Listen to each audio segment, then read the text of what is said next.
Very clear. Very clear. Okay, so this is not working, these microphones, even though they seem to be. Very interesting. So, good. So I'm going to stay here for now. At least we fixed the video, which means that you can see the full room right now, which is really important. And I'm going to do something here just to be a little fancy. Yeah, and we can get over there as well and have that full screen if we need. So the video has been fixed, but for some reason, great. Okay, so that tells me a lot. Thank you for your patience. I'm going to get rid of this, and I'm going to continue to test these microphones. It's a real shame because I was planning, but I can still do it. I'm just doing a workaround right now, everybody, in my head, so just bear with me. There's always an expectation that when we test and everything's fixed, it's fixed, but then I'll walk in the next day and it's not. So it's a very complicated, fragile system here. However, the video is working, so I'm going to focus on the positive right now. This is good. And I really want to concentrate on the important stuff right now. Let me just line this up for everybody. Okay, nice. That's going to work well today. Good. Okay, excellent. So let me just do a final little tech finessing here to make sure we're all good. And then we can really start what I'm hoping to be a very good conversation today. But all right, so just one final check right now on for the Cosmos. First, please go ahead and put your full names in. So we're going to do the onboard now. And could you all put your names on the board over here too? And I can even make this kind of simultaneous, because as everybody's doing that, I can take the camera over there and you can see people putting their names on the boards, just like you're putting the name in the live chat right now, okay? Excellent. So, finally, I have to get the YouTube live stream back up here. And so I see what is problematic there. And there it is. Good. Okay. Let me just, so please put your names on board. Nice. That's gonna work. Bring that back. Keep my sweet spot. This is basically the sweet spot where everything is going to go right now. I'm going to get rid of that because I don't need that. And I can make this really nice and big because this should feel just a little bit cinematic, like a movie almost. Great, and Olive is in. Good, we have Olive's camera. Lovely, we can use that a little bit later. And I will bring this back here. And so then we are very good. I'm going to assume, for the sake of just moving things along, that in the Cosmos you can hear me clearly, you can see the whole room, you can see the big board, and everything's nice and clear. And therefore, we are about to begin class.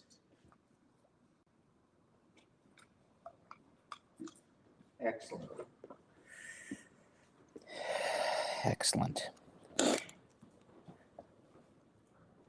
Welcome, everyone, to Short History of the World, our Friday journey through the human story on planet Earth. And we are always going to continue trying to answer this really big question: where do we come from? What are the forces in the human story on planet Earth that have led us to become this most impressive species, greater than any creature on this planet, more innovative, but also more destructive? And today, when we embark on essentially the final part of the course, which is the 20th century. It's an extremely dramatic time in the human story. And I'm going to spend 2, maybe 3 classes on it, telescoping so much of what we've been covering through these past weeks into essentially 100 years, 120 years or so, from the beginning of the 20th century up until today, 2025. And then at the end of that, we're going to touch on the idea of evolution, which is the most enduring and important force in the story. That is really what you have been exploring this semester, is evolution on planet Earth, leading to the humans who are changing Earth, changing so much. So I want to touch on that force at the end to give you a sense and ask the question, where might we be going in the next few hundred years based on what we've been exploring this semester? Okay? So this is good. And what I will do momentarily is I'm going to ask the students who are sitting beyond the couches today to come onto the couches. Not yet, okay? But I want to explain what's going to happen today.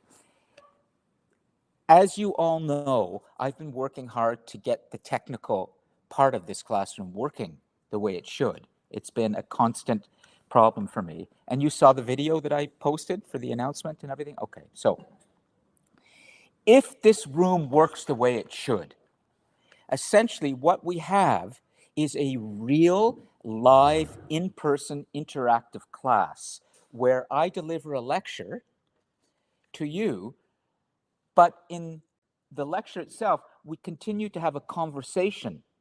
And so your contributions and your interaction with me and each other are going to become even more intense today, i.e., everybody should be in the nucleus, in this little semicircle, because that's exactly what people see online. If you look up in the top left-hand corner of the big board right now, that's the YouTube live stream. And that is what people are seeing in the Cosmos for the recordings, what you see, of course, in the recordings when you review these. So I need to confess something to you. I think you're going to understand now. All along, what I've been doing this semester with all of you is I'm trying to create a new type of classroom for humanity. I think you've had that sense, but I have a long background in television production and journalism. I produced television series, directed them, executive produced them. I had a production company. I've won awards, a Governor General's Award for my work. So I'm very good at what I do as a producer. I understand production. I started in the business as a young 16-year-old reporter at City TV in the early days. And you can still see a picture of me if you go down to the City TV studios, and they have a lot of pictures of people from the early days. You'll see me there holding a microphone when I was 16 years old as the youth reporter for the early days of City TV. So I come out of production, but at the same time, I'm also a scholar. And what I'm trying to do is combine all of this into a classroom that looks a bit like television. In other words, what I'm trying to do, because I recognize there's a need, and the college recognizes there's a need, to create a classroom that is technically sophisticated, that actually combines the new technologies in the post-pandemic world so that a classroom can become a complete multimedia global experience. But the nucleus of this, the nucleus is when students are sitting together on couches around here. And usually, if the microphones were working, I pass the microphones around. And what we do is we have a great conversation / lecture that the whole world can participate in. In other words, this is like TED, but it's way beyond it, because TED is one way. This is interactive TED. This is what we're building here. This is real and innovative, and nobody's doing this. And that's why the college is very supportive, and that's why I'm asked to speak at conferences. So there's a real big dream happening here.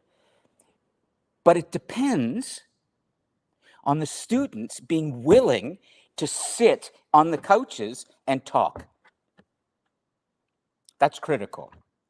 So I don't want to force anybody to do this.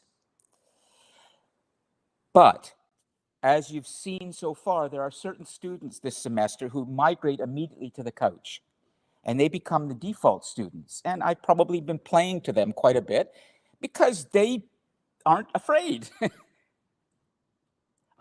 I'm not saying the ones around the couches are afraid.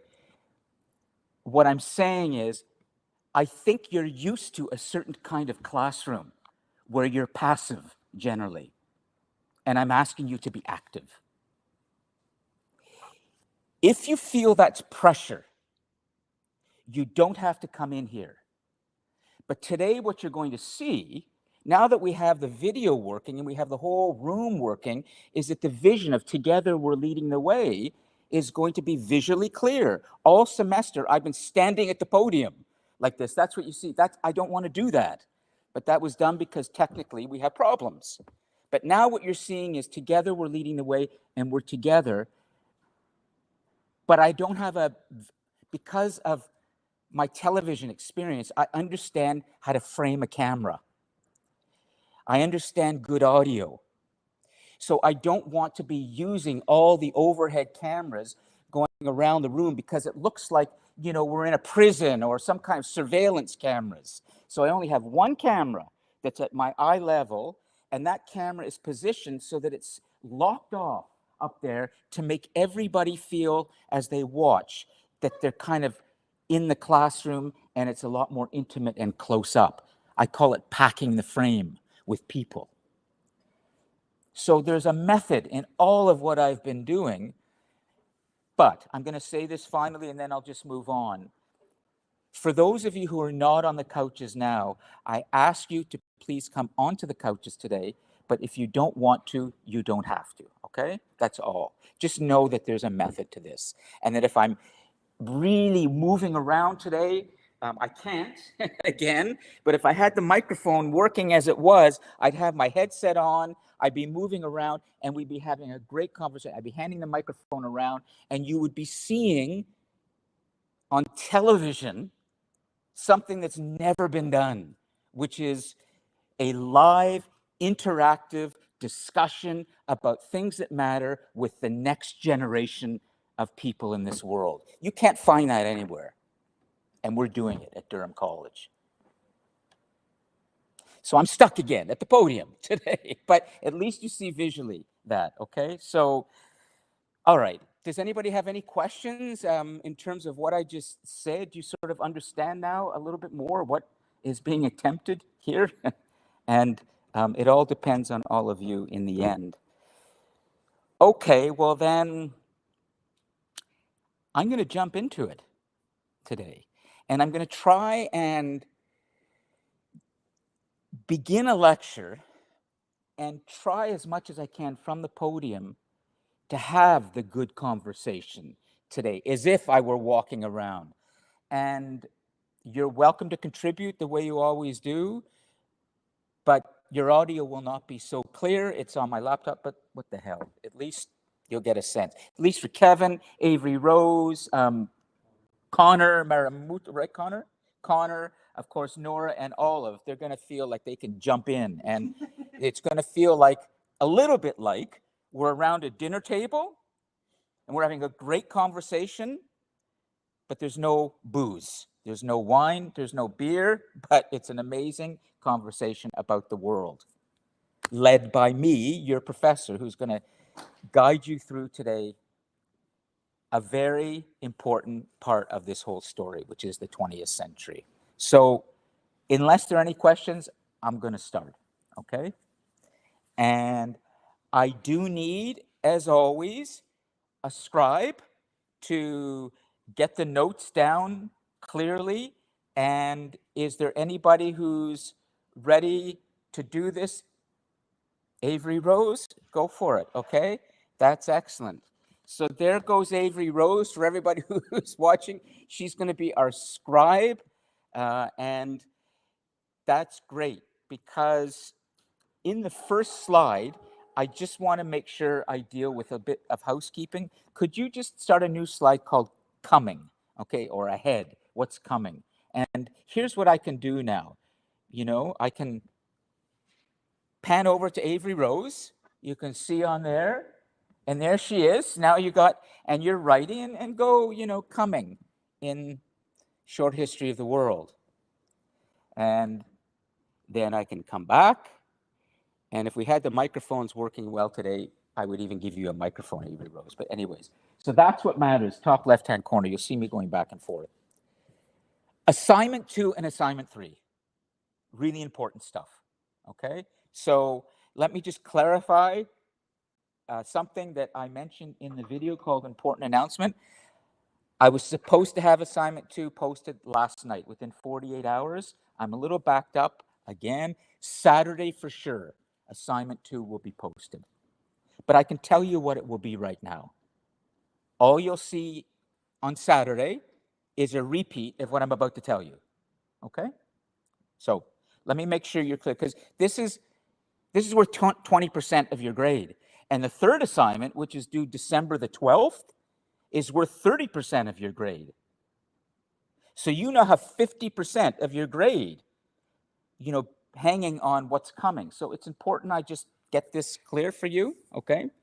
So assignment 2 is due Sunday, November the 30th at 11:59 p.m.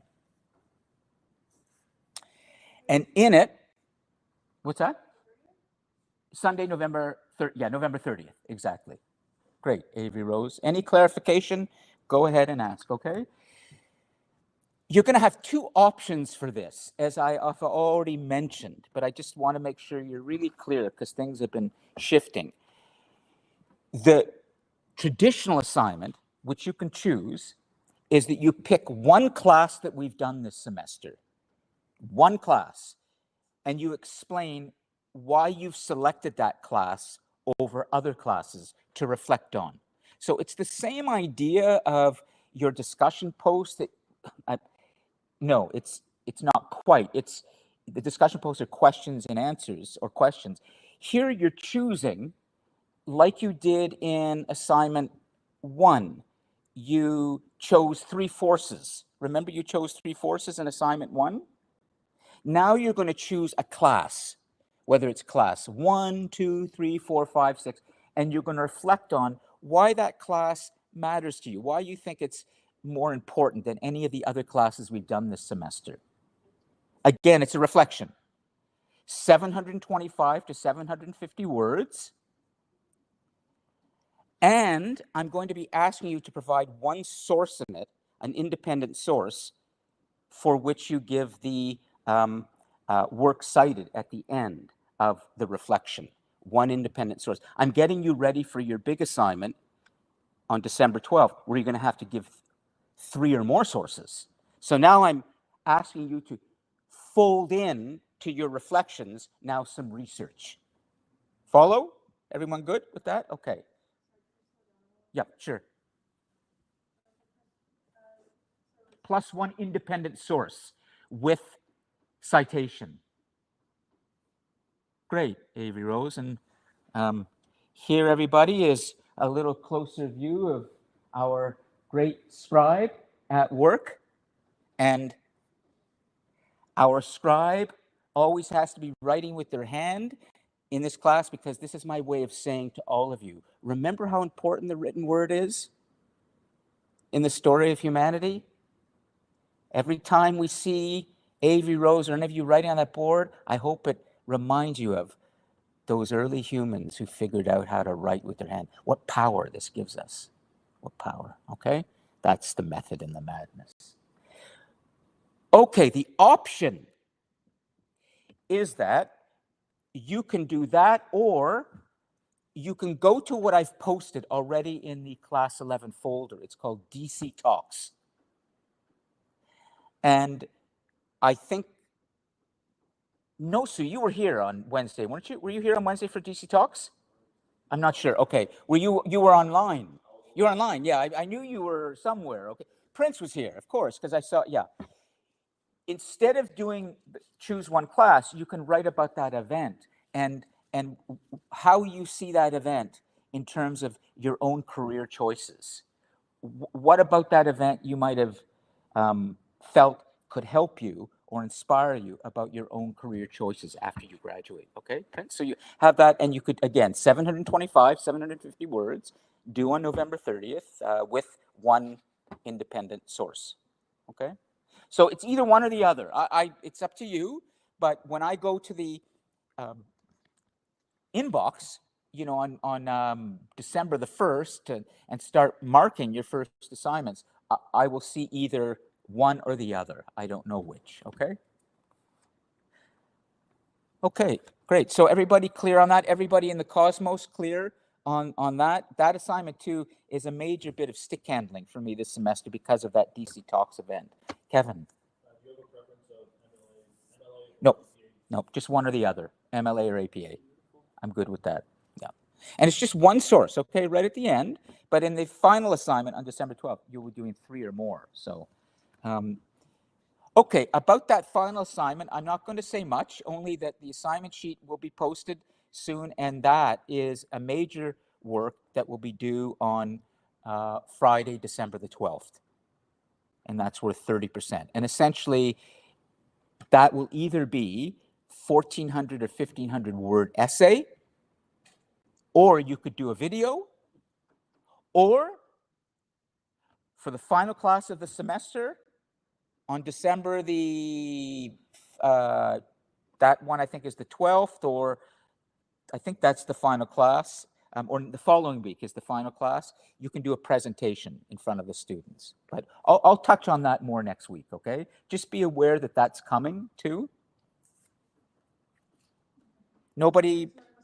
Yeah, sure. No, it's just good. Assignment 3, 30% due December 12th. Instructions coming. Yep. Great. Excellent. Okay. So, unless there are any questions, we can start the lecture. And I'm just, so I don't distract you too much, I'm just going to freeze this right now.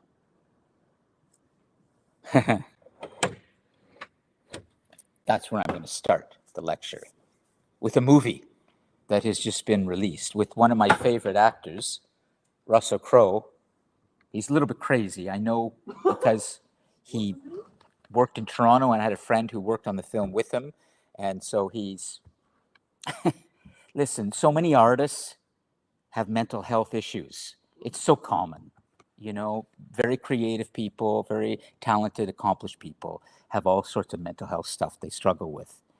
It's absolutely normal. So for those of you who struggle with that in some way, probably it's because you have real talent inside of you. Russell Crowe is a significant manic depressive. He goes high and low, and he can be a terror to work with on the set.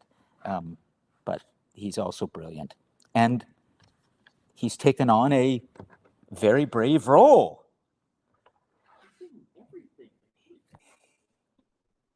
A movie has just been released called Nuremberg. Are any of you familiar with this? Raise a hand. Okay, Nuremberg, maybe in the Cosmos too. What better way to start with the 20th century than with this event that happened at the end of the Second World War? I'm going to get to that a little bit later because I want to start with the beginning of the century and why it's so important. There's so much to explain. However, it's a kind of good fortune that as I'm beginning to tell you about this century, a movie is just being released that I suspect will get quite a bit of attention, some good actors, in which the filmmakers are chronicling a trial that took place after the Second World War in 1945 in Nuremberg, Germany, which is it's a legendary city in Germany. It was a great city in the medieval ages in Germany. Then during the war, this is the war of Adolf Hitler, Germany invading Europe and almost winning in many ways. The Allied countries, Canada, United States, Britain, and others who defeated the Nazis, carpet bombed Nuremberg during the war and absolutely destroyed it. And after the war, when Hitler had finally taken his own life in a bunker in Berlin, and many other Nazis and his associates had fled, many of them were caught and they were put on trial in Nuremberg, in this devastated city, in an old palace of justice. And it was the first trial in history for crimes against humanity.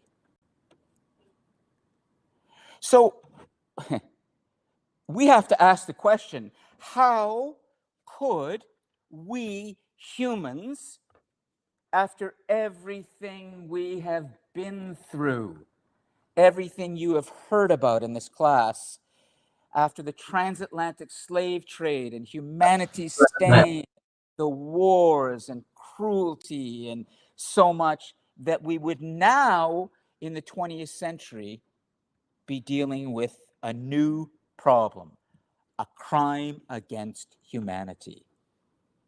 Genocide. And even worse than that, omnicide. Genocide is the deliberate, industrial scale, General Motors like. It's as if a bunch of executives come together in a big corporation, but instead this was a country, Germany, and they decide, how do you kill as many people as possible?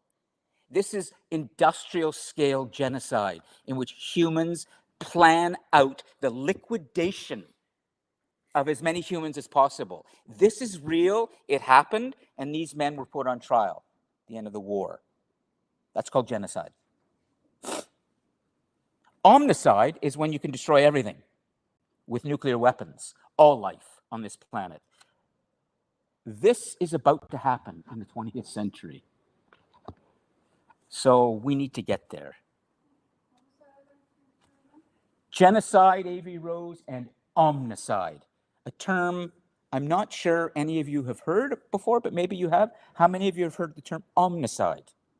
Well, there's been a couple times it's used in some of the darker versions of the Marvel series because of how destructive some of the comics get and how yes, galaxy extermination levels of some of the comics. Great. That's a good way to put it. Okay, well, thank God for comics and, graphic novels. They are brilliant. And I highly recommend a book called The Adventures of Kavalier and Clay by a novelist who writes all about the early history of the comic book industry. It's wonderful. Kevin. Did the Nuremberg trials begin after victory in the Pacific? After the Second World War ended? Oh, God. That's a good question. There were still not complete peace in the Pacific. However, the nuclear bombs had been dropped at Hiroshima and Nagasaki in August of 1945. The trial took place in, I think it's October of 1945. Yeah. So November 20th, 1945. Oh, no, November 20th. That's right. October. Thank you. Because I meant to say today, here we are on November 21st, and that trial began November 20th, 1945, and it's 2000. Just thank you, Olive. November 20th, 1940. It's a great piece of information. November 20th, 1945 is when Hermann Goering, that's who you're looking at. That's who that's who Russell Crowe plays. Hermann Goering, one of Hitler's most senior officers and others, were put on trial. The trial began in Nuremberg, and November 20th was yesterday, here. Today is November 21st, and this is November 21st, 2025. So we're looking at essentially 80 years ago, exactly 80 years ago. And the final, Excellent. And the final trial was October 1946, with leading to conviction of 19 of the 22 members. Okay, well, we'll get to that. Thanks. Okay, good. Good. No, it's all right, because you always have some good information, but I could test you on the sources, but you're absolutely right about that date, that it began at that time. So let me go back to the beginning of the 20th century and help you to understand how this crime against humanity and the idea of genocide and omnicide emerged the 20th century, but also why the 20th century should give us great hope, too, for humanity. But we call this, to remind you all of a term I've used before. It's called the paradox of progress. The paradox of progress. Probably nobody understood that better than one of the most celebrated writers and thinkers in world literature, and his name is Leo Tolstoy.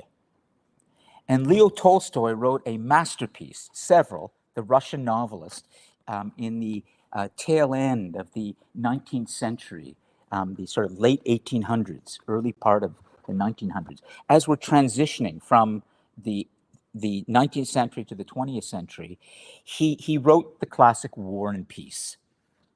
It's over 1,000 pages.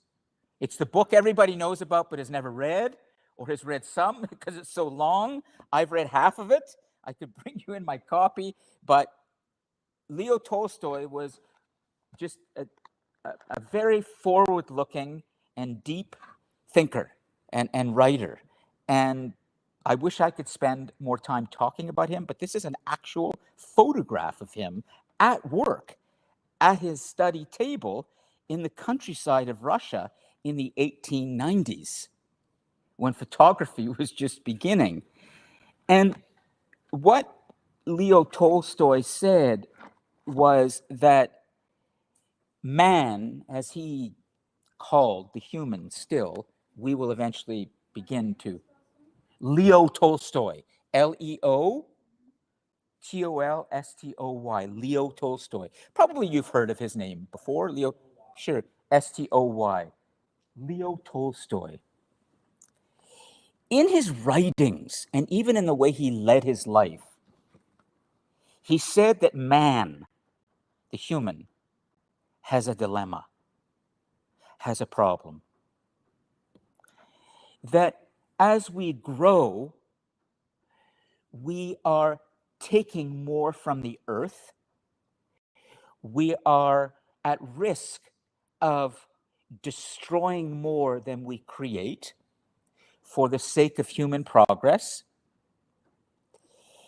He thought that the government of the day in Russia and governments themselves were corrupt, and that something new had to happen for humanity.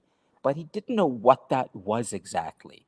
But he was prepared to do something truly revolutionary in his life. After he wrote, at great risk to his own survival, criticizing the Tsar of Russia at the time, and he was threatened, and he was almost banished. He even at one point began to be very interested in Islam and religion, and in the Russian nation at that time, that was considered something almost treasonous. And then late in his life, he was the rock star of that day in some ways, someone who was looked to for guidance and moral understanding. He decided to leave his estate in Russia. As an elderly man, he decided he wanted to give up everything. He felt that acquisition and consumption was something that humans had to really overcome. And he was very aware of the slave trade that had taken place, as was another writer of the day who wrote in the similar sort of way, Joseph Conrad, who wrote the book Heart of Darkness, which was all about the Belgian slave trade in the Congo. I talked about that a little bit last week. Leo Tolstoy walked away. He went to a train station, and he was very old at that point, in his 80s. He was quite infirm, and he lay down to rest at the train station, and he didn't know exactly where he was going to go. But it was a kind of spiritual pilgrimage. And he died in the train station, all alone. Imagine today if somebody who is very famous and respected decides to part with the world and go somewhere else where he can somehow begin again as a statement of what's wrong with the world. What's wrong with the fact that we buy too much, we consume too much, we destroy too much for human progress, and then that person is found dead, alone, somewhere. That was Leo Tolstoy's fate.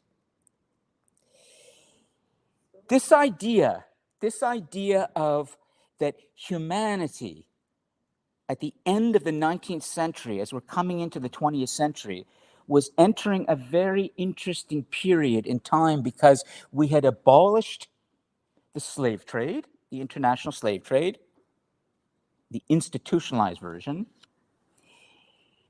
The United States had gone through its civil war in the 1860s, a civil war fought largely around slavery. The southern states wanted to secede from the northern states and maintain those plantations, those cotton and tobacco plantations filled with slaves. Their slave economy was so important, but the northern states wanted to change that, wanted to end slavery. There were other reasons for that war, but in the end, it ended with the northern states winning, Abraham Lincoln, the American president, declaring emancipation for the black people of the United States.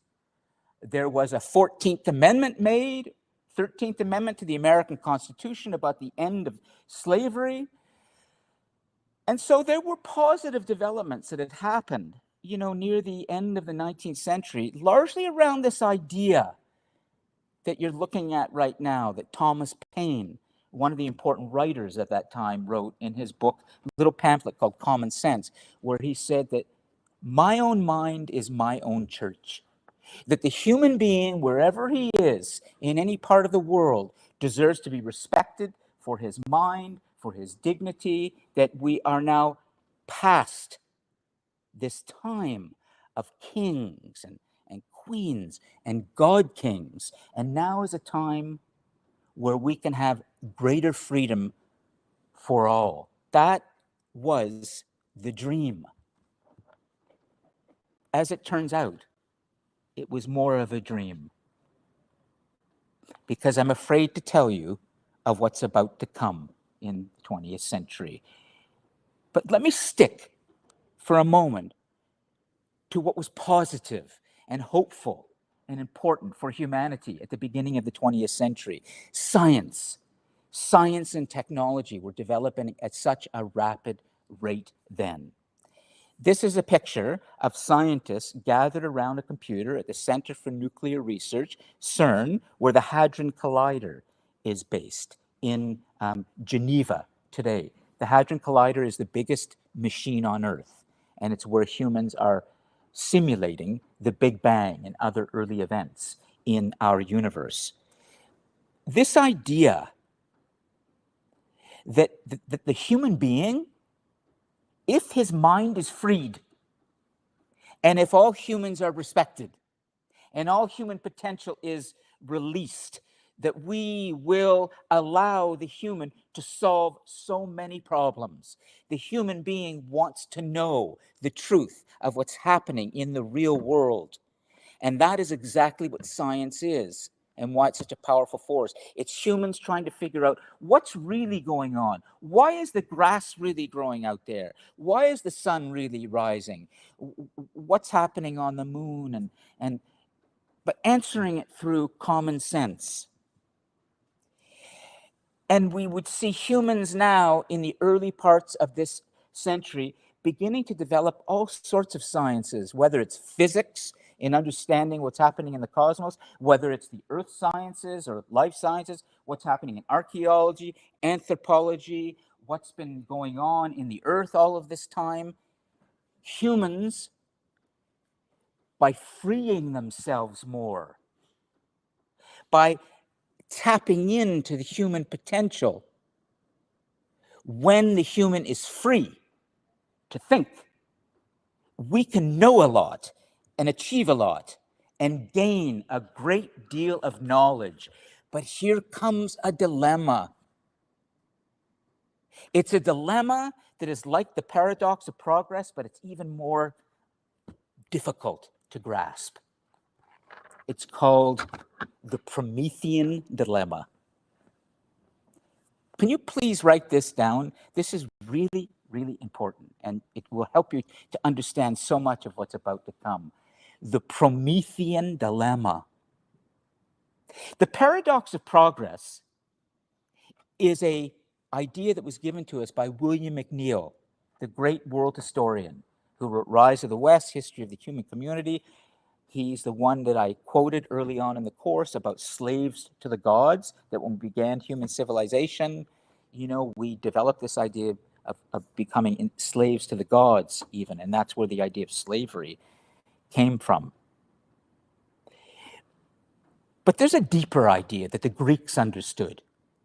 Those great, forward-looking, free-thinking Athenians. And there's a very famous play called Prometheus Unbound that was written during the golden age of Greece. Are any of you familiar with the story of Prometheus? Just curious. Okay, Avery Rose is. Kevin is. Does anybody in the cosmos familiar with? And you could jump on your microphone and tell us, because I think our speaker is working today. But I won't slow things down waiting, okay? Avery Rose, just keep taking great notes. I'm going to go through this quickly as best I can, but this you all need to understand. Prometheus was not a god in the Greek pantheon of God. He was a demigod, a kind of human, kind of titan, if you will, as he was known. And the story of Prometheus goes like this. This individual, Prometheus, in the play, Prometheus Unbound, stole fire from Zeus, the principal god in the Greek pantheon. So if you look at this image behind me of Prometheus, you will see that he is in a great deal of pain and anguish. In his right hand, you will see he's holding a baton type of, it's fire that he's holding. But he has been shackled to the side of a kind of cliff or a hill. You'll see his right foot has a shackle there, and he's strapped there. And the reason is because he's been condemned by Zeus for stealing his fire. He's been condemned to suffer eternally for stealing this fire, that he's been shackled to this cliff day and night. During the daytime, during the nighttime, his chest is opened up by a bird, or during the daytime. I'm not sure which it is, day or night, so forgive me. But his chest is every day opened up by a raven or a vulture or a bird and is exposed. And then the bird goes away and the chest is healed. And then the next day the bird comes again and opens him up. In other words, he's eternally condemned to suffer on this cliff with his chest opening and closing forever because he stole the god's power.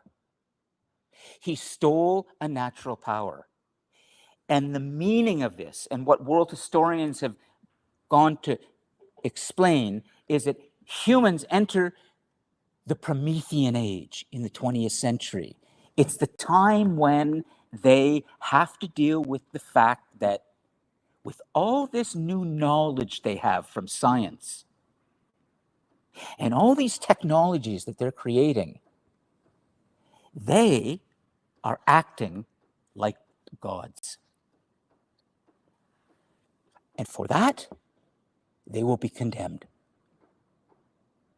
Now, I want you to understand this point, because when we go into the 20th century, there's a dilemma here. It's all good, but it's not all good.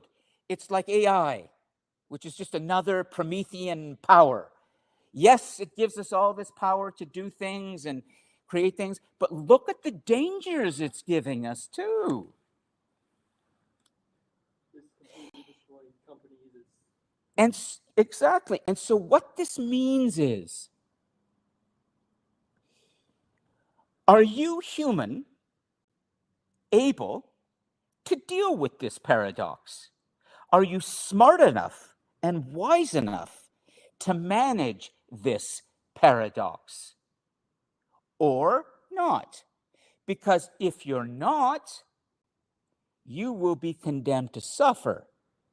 If you are smart and compassionate and ethical and aware, you will be able to know how to use all of this new knowledge about nature and the powers that it gives us. Is this clear? Because this can be a difficult idea, but it's a very, very big idea. Just hold your question, okay? I just want to make sure. I'm going to, right after this slide, we'll come here, okay? Because I want to have this conversation going, but at the same time, there are only a few people here, and the microphone's not there, so we'll find the right sweet spot with this, okay, Olive? Back and forth. Okay, go ahead. If you go back to the last image, there's a very weird oddity on its thigh. Is there any importance to the little green dot, or is that a smudge of something? It's a smudge. The little gray, yeah, watch it. It's a little smudge. God damn. Okay, Yeah. I was hoping Okay. there was something No. interesting about Focus on the big stuff.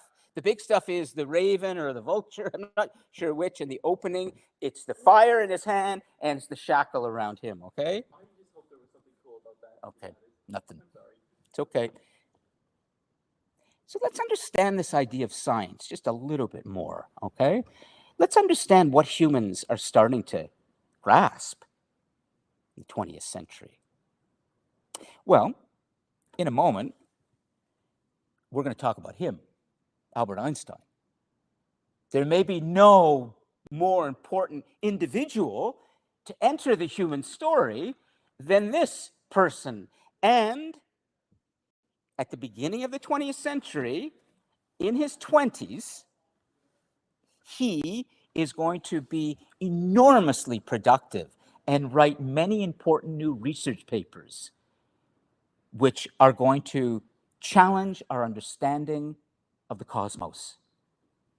But let's understand what's going on here. The idea is that in the 20th century, when we start to see the acceleration of scientific discovery led by people like Albert Einstein, it's these people who are peering deeper and deeper into the natural world to try to understand what is really there. And at that point in history, in the 20th century, we knew something about atoms. We often call the 20th century, along with the Promethean age, the atomic age. So the idea of an atom is very important now. And what is an atom? An atom is something that we humans, even the Greeks, kind of understood this. It is the tiniest particle, tiniest bit of matter in the universe that is indivisible. We can't see it, but everything, all matter around us, whether it's a table, a couch, your hair, Nora, the pen that Avery Rose is writing with, the glasses that are sitting on Kevin, whatever matter there is, it's all ultimately made up deep down of little particles. And in those particles, we can start to create the periodic table of elements, and it's all a very interesting explanation I could give. But the point is, at the beginning of the 20th century, we knew there was an atom, and in the atom was a proton and a neutron, and that was the nucleus. But then people like Einstein and others, right at the beginning of the 20th century, so many things happen at this time. It's like a perfect storm. We discovered the electron. We discovered that there was another part of the atom. It's a cloud around the nucleus, and it's filled with these tiny little particles. We kind of knew they were there, but now we had developed microscopes and other tools to go deeper and see this. And the person who saw this for the first time, J.J. Thomson, a British physicist, won the Nobel Prize for Physics in, I think, 1901 or 1902. Oh, wow. An electron actually is so fast and so unpredictable, it has never been seen. what has been seen is its tail. It's like the only metaphor I can think of, it's very, very crude, but Bugs Bunny from the cartoons in the early, I grew up, when he runs, or the Wile E. Coyote, you know Wile E. Coyote? He runs, he's so fast, all you see is the dust behind him, but you don't see him. That's an electron, or it's like a bumblebee. It just, but you see the smoke behind it, the dust, the trail. So that's how we knew this electron was there. It was leaving this cloud. Try to imagine this discovery of what's in nature. This had never been known through all of human history. And now we're beginning to confirm something else is in nature.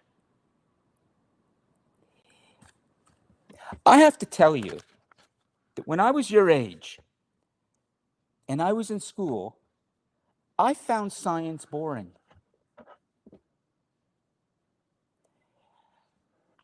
I was much more into the arts, and I began a career very early, but part of it was because I was taught so badly about science. I need to stand here and tell you now,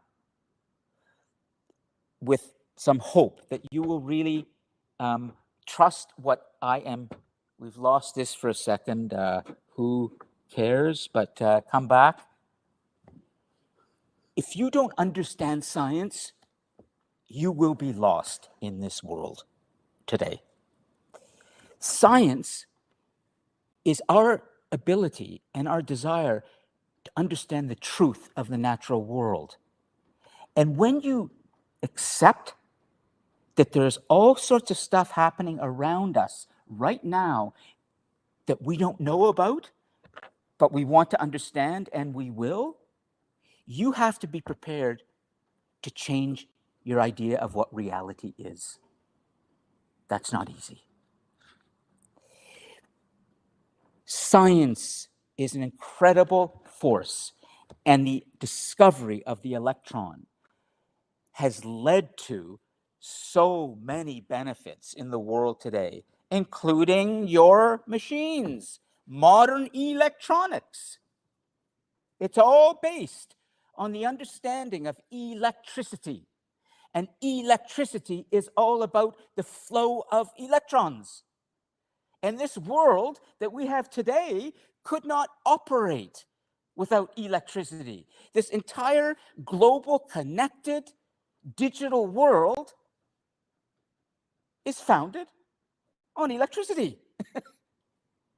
I wish somebody, when I was growing up, could have explained science to me in those terms, without getting into all the equations and all the experiments, but could have just explained. It is so relevant. Imagine what we discovered then and in your life, and what's coming, what we humans are going to discover. Are you ready for that? Well, this presupposes that we have a new mind at work among all of us.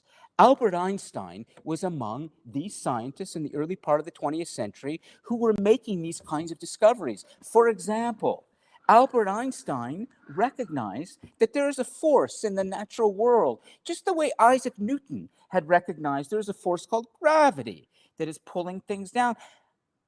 Albert Einstein was fascinated by light. Light is everywhere. Light and darkness. The sun. Where does the light come from? Light seems to move very fast.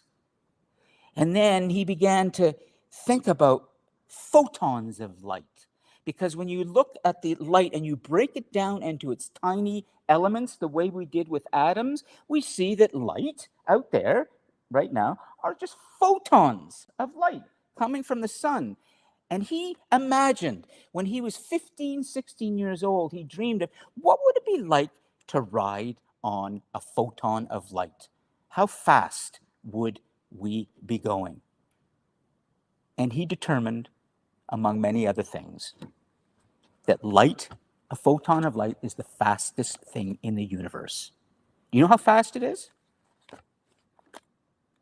250,000 kilometers per second.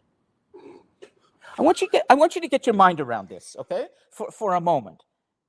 This is the new mind that we're coming to see, which is we humans are looking into nature and seeing things the way we haven't before. And in that, there is great power that we're going to harness. A photon of light. Something moves that fast? 250, that means it goes around the planet 7 times in 1 second. The circumference of planet Earth is 40,000 kilometers. 40,000 times 7 is 280,000 kilometers. You're going at 250,000 kilometers per second. So essentially, this photon of light, that's what's in nature. That's what the scientists were trying to tell us. That's what Nikola Tesla, for example. Nikola Tesla, another important new thinker, was trying to tell us. He too emerged at the beginning of the 20th century as well. And he was telling us something about the way electricity moves. He actually said, if we can harness the power of the sun, we could transform humanity.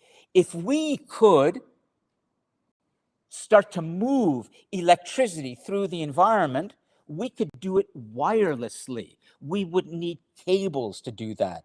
Nikola Tesla saw the first idea of how we can move this information, this natural information through the universe without cables and wires. Wireless technology. In a way, what these individuals were doing was something that we humans had been doing even before we had civilization. Remember our discovery of fire, our invention or recreation of fire. The idea was we looked at lightning. And we saw that lightning begins a fire. How can we create that fire? Well, lightning is just electricity. Benjamin Franklin showed us that 200 years earlier. What we are seeing is humans now telling us more and more what's in the environment, how we can predict its force, and lightning. When you start to understand what is in lightning, how we can recreate lightning, wow, talk about the power that we might have. You mentioned the light bulb. Here is an example of what we started to do with this new scientific knowledge. This is called Menlo Park. It's an area in New Jersey, and it's the first industrial laboratory in human history. It was created by Thomas Edison. Thomas Edison was an American entrepreneur who took a lot of this new scientific knowledge and he started to create new products from it. One of them was a light bulb. One of them was celluloid for film. Repeat that one, please. Celluloid? Celluloid for film, for early film, before videotape, long before there was that, the long strips of film, celluloid. Humans are creating a laboratory now where they want to take all this new scientific knowledge and apply it and create new things that could be sold to humans to give them more power. Does that make sense? Well, I'm afraid things are going to get dark now because the paradox of progress is about to go to the other side of the two-edged blade. The edge that I just showed you was kind of the positive part of humanity. Humanity starting to grow with its understanding of the natural world, with the new technologies that it's going to create. It's going to lead to computers, cell phones, all the new machines that we have. This is good. This is undeniably good. The force of technology created from new scientific knowledge can lift our spirits. When I drive in a car along the 407, to campus and it's a good drive, that smooth, fluid drive along the highway is making me feel good. It's lifting my spirits. We can say that technology at that moment, the car, is literally lifting my spirits in the same way that we could say maybe that Roxalana's computer right now, as she's doing this, is kind of lifting her spirits because she's writing, she loves her computer. Prince loves his computer so much that he's disappearing now into another world. But that's okay. I know Prince is listening. Avery Rose. This is all good, but now comes the bad. Okay? Yes. Come to the podium, okay, so they can hear you. Okay, here comes our scribe today. Go ahead. I just wanted to mention something that came to mind when you were talking about like Nikola Tesla and Edison. Yes. That there's even Come so they can see you. Yeah. I'm afraid there it is over there, okay? And they can hear you here. Okay, so it's a little complicated. well, I'm pretty sure some of you may already know about this place, but the name's escaping me right now. There's a power generator museum down at Niagara Falls. Of course. And it actually speaks about Nikola Tesla and his involvement in creating it. Well, actually, would you like me to tell you about that plant? Because I've walked through it. Yes, so have And I. I know all about it. And there's a statue of Nikola Tesla right in Niagara Falls that looks out over Niagara I was Falls. there this summer. I didn't see the statue, but I went to the museum. They even had a special exhibit about Nikola Tesla at the very back of the museum, and they even had this That's right. this demonstration. That's right. I've seen it. It's great. And Way to go. also there's even a TV series that even introduced Nikola Tesla, Murdoch Mysteries. I'm pretty sure, I don't know. Sure. Yeah, Murdoch Mystery. I love the series. It's set in the 19th centuries, and it features a brilliant detective, Yes. William Murdoch, Yes. who his inventions play around with stuff like this. But they even introduce real historic characters, and Nikola Tesla is one of them in the pilot episode. And Well, it features could you electricity. write down his name, Nikola Tesla, please? I want to just speak to this for a I second, did in okay? the previous. Good. Okay. All I would like to say is I want to continue with this, but I could talk a lot about Nikola Tesla and about his importance to Niagara Falls. I highly urge you, anytime, particularly the international students here and in the Cosmos who always make a trip to Niagara Falls when they come to Canada,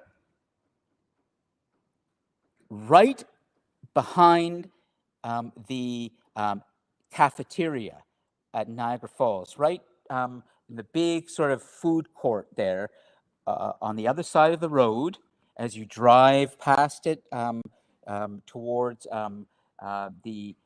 what are some of the smaller towns there, you will see a statue of Nikola Tesla looking out over Niagara Falls. And the reason is because he was a visionary around how to harness the use of falling water. Niagara Falls, the power that comes from the water falling can be used to drive turbines that were built in a hydroelectric plant. And it was those turbines at the beginning of the 20th century that began to provide, with lots of wires, electricity for New York State and Ontario. Thank you for mentioning that, Avery Rose. And there is a museum there that you can go to, and actually you can walk through the tunnel.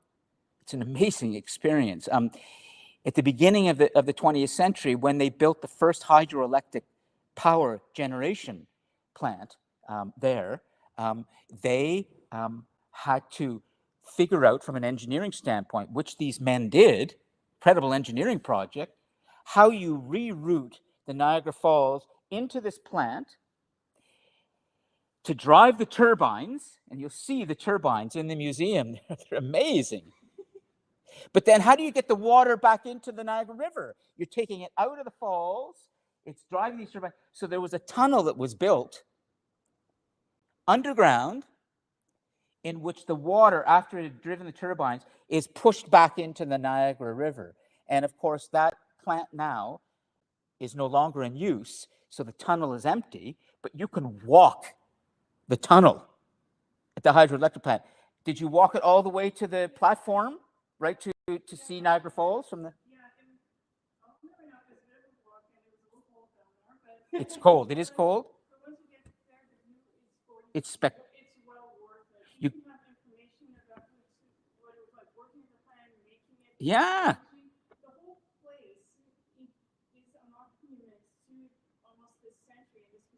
Absolutely. Absolutely. It's a monument to engineering sophistication, and men risked their lives to build this. This is like, again, early part of the 20th century. But the experience as you come down this tunnel, and the tunnel is quite wide. It's probably like the height of it is like the height of 3 of me, and then about 6 of me, the width.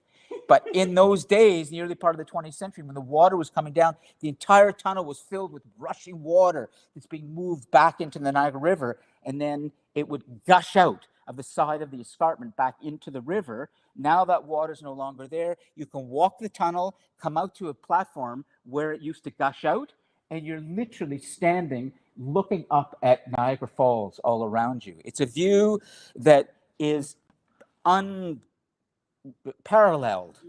in the world. You must see it, to really understand something about what we humans were doing now with the harnessing of nature's forces. There's also keys over there that have little plaques on them that let you just get miniature details about some of the very silly things that happen with falls.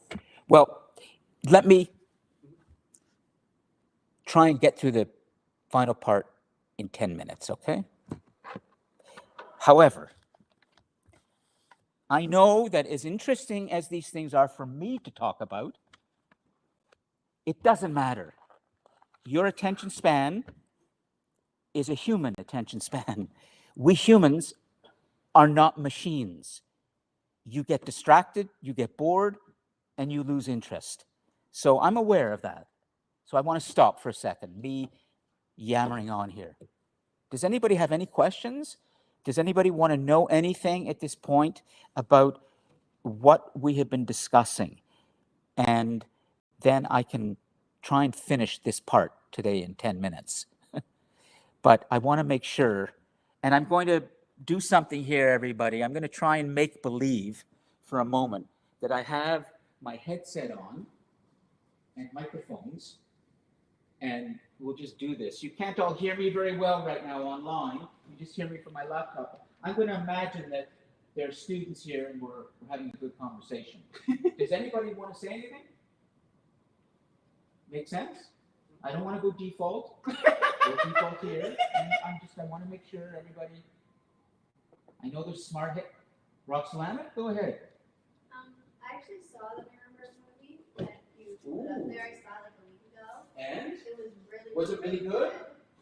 Great. A lot of the themes that I found, it talked a lot about how the citizens of like Germany didn't really realize what was happening. Yes. And how that can happen anywhere. Yes. I found that really interesting and really relevant to our time now, especially in the States. Yep. And I found a lot of the even the framing choices, like towards the end, there's Rami Malek is walking down the hallway upset because some people just threw him out for saying that citizens, they won't realize what's happening. They're not gonna, if an oppressive regime is like coming in, it's not gonna be in bright costumes or anything. Yes. And then he's upset about it and walking down the hallway, but there happens to be an American flag in the back, which I think is a really deliberate choice. Yeah, Oh. right. But, Well, don't tell us more, because I can tell you, I want to see it. I hope others will want to see it, but your recommendation would be to go see it. yeah. It's good, okay, because it's excellent. Because I thought it was going to be worth seeing. And it's interesting you mentioned about its relevance to the world today. Many people have been commenting on that. And, well, are you ready for me to talk a little bit about what we need to know around the Nuremberg trial that Roxalana is touching on? Because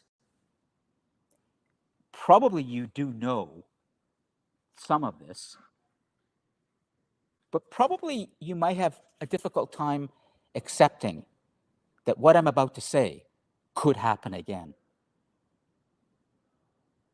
Now, we've been exploring a lot through this semester this idea that there is a thing called human progress. And in a way there is. But I want to show you something to help you to understand that the idea of the God King, which now is going to morph into the totalitarian temptation, is really something we all have to be very aware of in this world.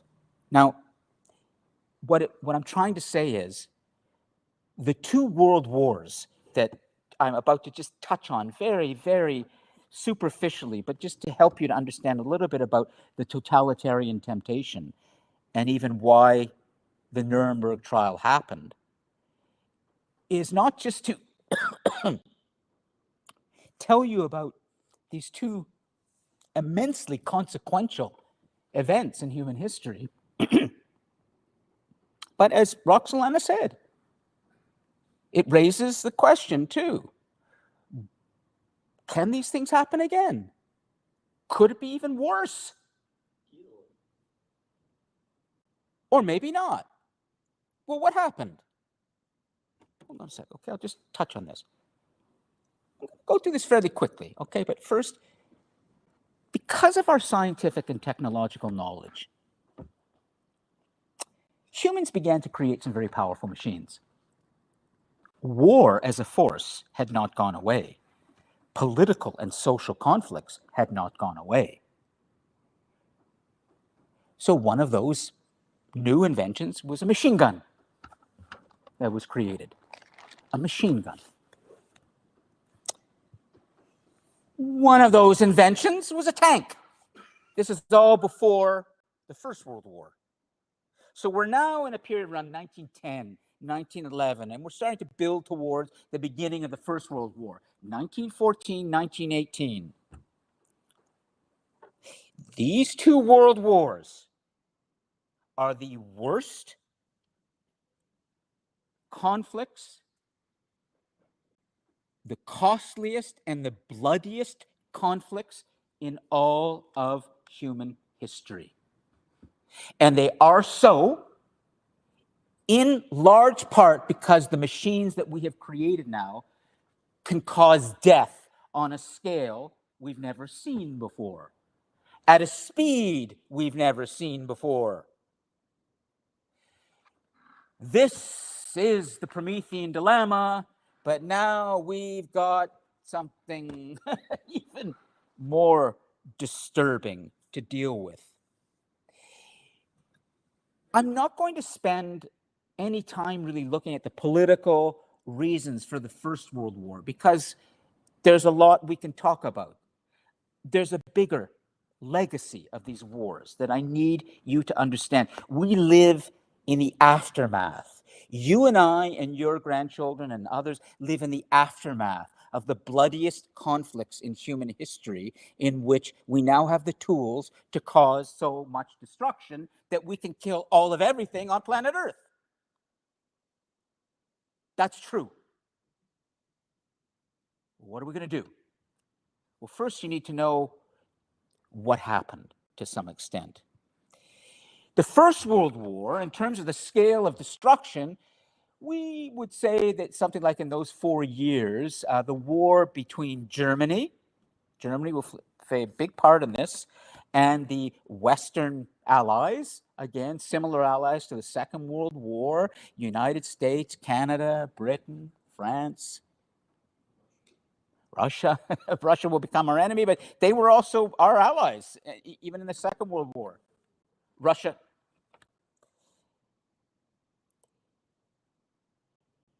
When the 20th century began, there were people who were saying, look at the power of the weapons that we have now.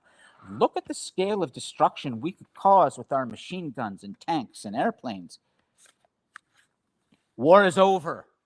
There will never be a big war with these powerful machines.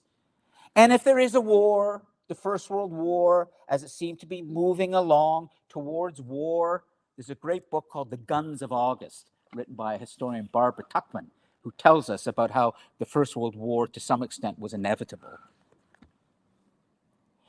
People said this will be the war to end all wars. Surely it will be.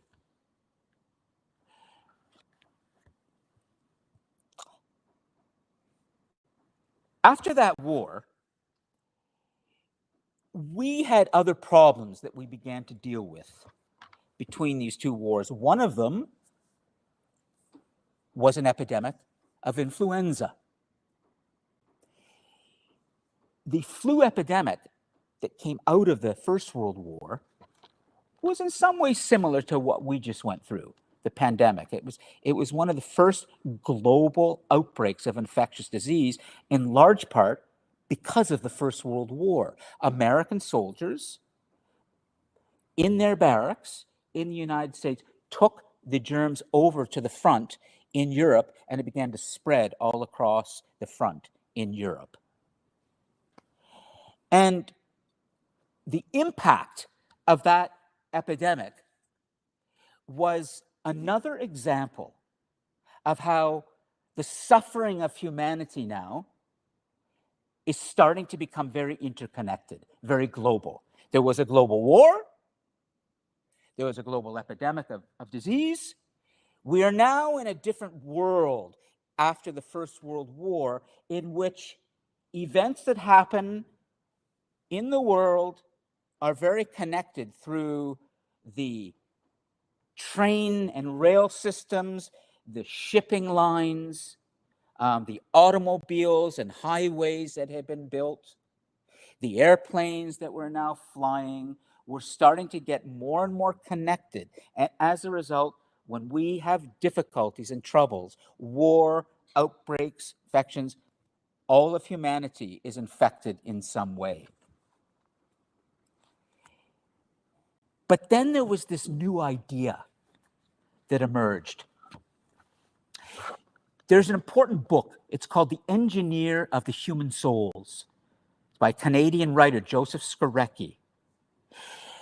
And the idea of fascism, the idea of communism, these were new ideas that emerged between the wars that had a lot to do with the idea that if human beings can harness these technologies to control more, maybe governments can use these technologies to control people more. Maybe governments can use these technologies to engineer societies better.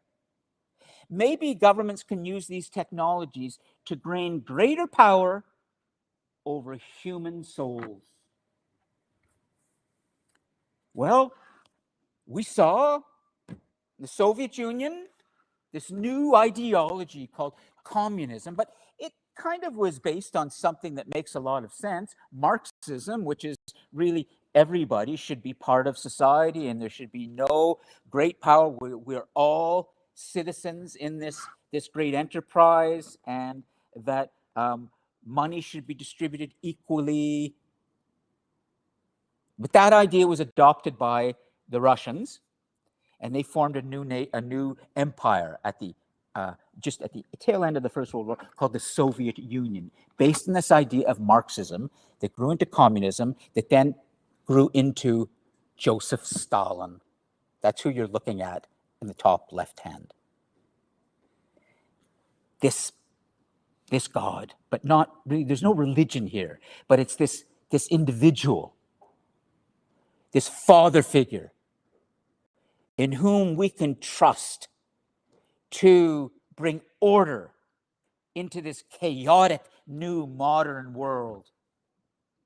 We saw this emerge in Italy with the idea of fascism. Benito Mussolini, the Italian dictator, not a communist, very different. We call him a fascist. But fascism was similar in the idea that the society, the people, all now serve the leader or the leaders.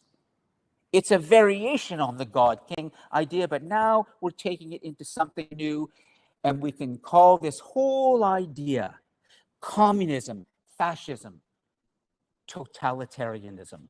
Could you please write that down? And I'm going to have to stop. I'm going to have to leave this. Totalitarianism.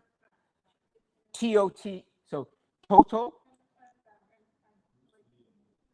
Oh, the names of the people? Okay, Joseph Stalin. We've got that. So Benito Mussolini. General Franco in Spain. Well, why don't you go give her a hand, okay? Go give her a hand.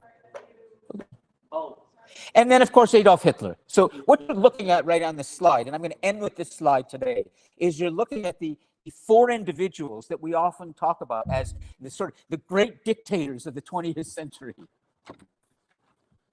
And if you're I was about to say a man, but if you're a human, because there were many women who supported these individuals too. If you're a human who loves law and order to the point where security, peace, extinguishing your enemies,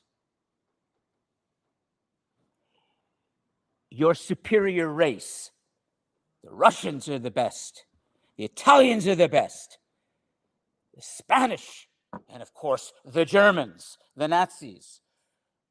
If you believe in your superiority and all of those other things, you would have been a supporter of Joseph Stalin, Benito Mussolini, General Franco of Spain, the longest reigning dictator of the 20th century, or Adolf Hitler.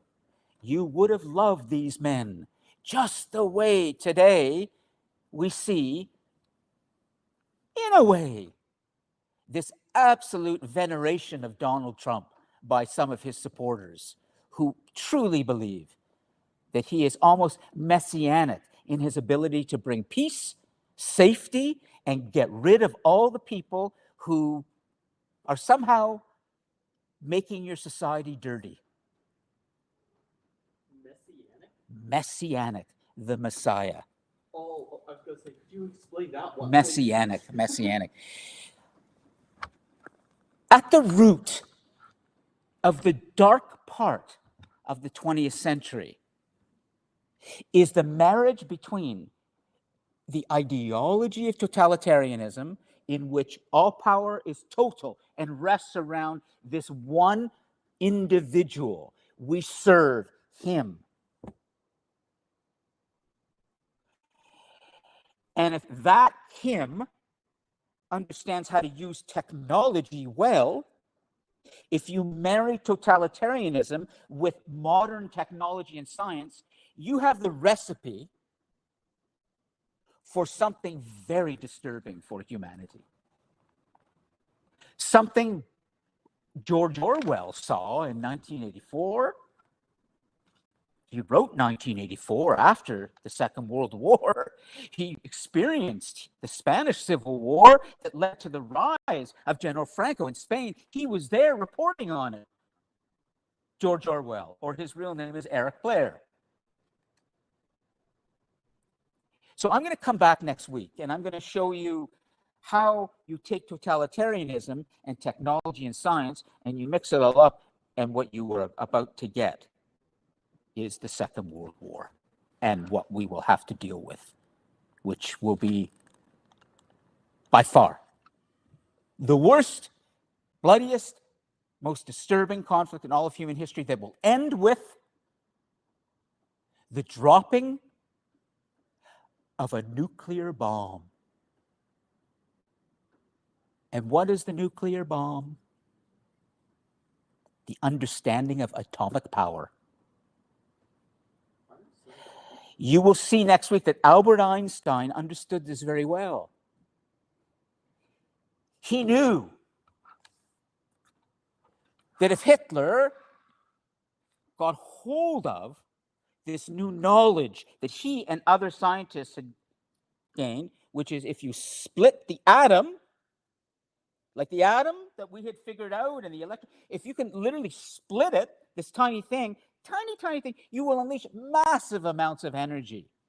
It's called nuclear fission. Nuclear fusion is how the sun was created. That's why the sun is so powerful. It's the clashing of atoms. We humans are going to figure out how to split the atom. That's nuclear fission. And from that, we're going to create two new forms of technology, two bombs that the Japanese and the Asian world are going to wake up to. And then what are we going to do? It'll be left to us, the generations to come, to figure out what we're going to do now. That's your world. That's the big picture that you're in now. If you don't want to deal with it, no problem. Let other leaders deal with it. But if you don't get involved, you might have stupid leaders and corrupt, and they might take advantage of your lack of interest. And this is why it's often been said by some historians, we should have a 13th commandment. And I will conclude with this, an 11th commandment. I'm sorry, a 13th amendment. Of the 10 commandments, there should be an 11th. Thou shalt not be an innocent bystander. Okay. We should wrap this up. That is the beginning of the 20th century. If we can get this tech working next week, we can do a lot more with the conversation. I really will try and do my best with that. Does anybody have any questions in the cosmos? Thank you, Avery Rose, we'll just go over and see her still writing away over here. There's a little bit of lag on that, but it should go camera. Okay, here it comes. There we are. Okay, thank you, Avery Rose, for the great notes. And have a good week, everybody. And I will be hopeful with you next week, even though this is pretty dark stuff. I promise I will bring you some better information. Take care.